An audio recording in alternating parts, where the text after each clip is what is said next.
तुझ्याकडे डोळे आहेत छान, तुला हात आहेत, तुला पाय आहेत, तुझ्याकडे कर्तृत्व आहे, तुझ्या मनगटात कला आहे.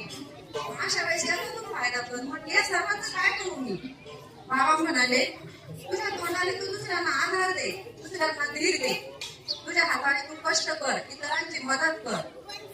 जेव्हा कुठे अडचणीत असेल, जे कुठे निराधार असेल, त्यांच्यापर्यंत तू स्वतः तुझ्या पायाने चालून जा. त्यांना कशाची गरज आहे, कोणत्या गोष्टीची गरज आहे ते जाणून घे. म्हणजे मदत करण्यासाठी सर पैसा लागतो असं काही नाही. आपण माध्यम बनावं. मी जे करते सर, माझा खर्च 1 रुपया पण माझा स्वतःचा खर्च नसतो सर. मी जे करते समाजसेवेचं कार्य, मी स्टेटस ठेवते.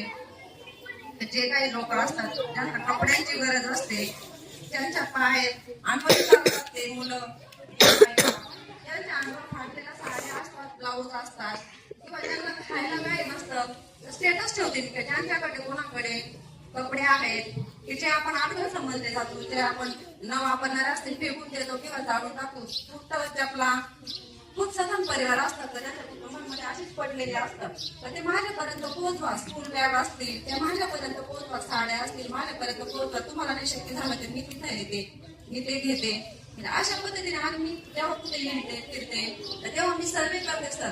मी जेव्हा गाडीवरून जरी चालत असते तरी माझी नजर फक्त मला जिथं जायचं तिथं नसतं आजूबाजूला असते. कोण करीत दिसतोय का आपल्याला? कुठं लोक उतरलेले आहेत का ऊसतोडीसाठी म्हणा, कुणी घिसाडी असतात किंवा असे गरीब असतात, तर मग मी तिथे जाऊन त्यांना विचारते.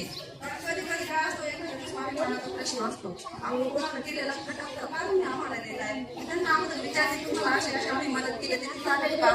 तर ते लोक बोलतात होत आहे, आम्हाला खूप गरज आहे, तुम्ही काही असेल तरी आमच्यापर्यंत पोहोचवा. मग असेच आपल्या साथीचे असतात ते समाजाची सेवा करू इच्छितात, ते लोक माझ्याकडे या सर्व वस्तू पोच करून देतात. त्यांना शक्य होत नाही त्यांच्याकडे मी जाते.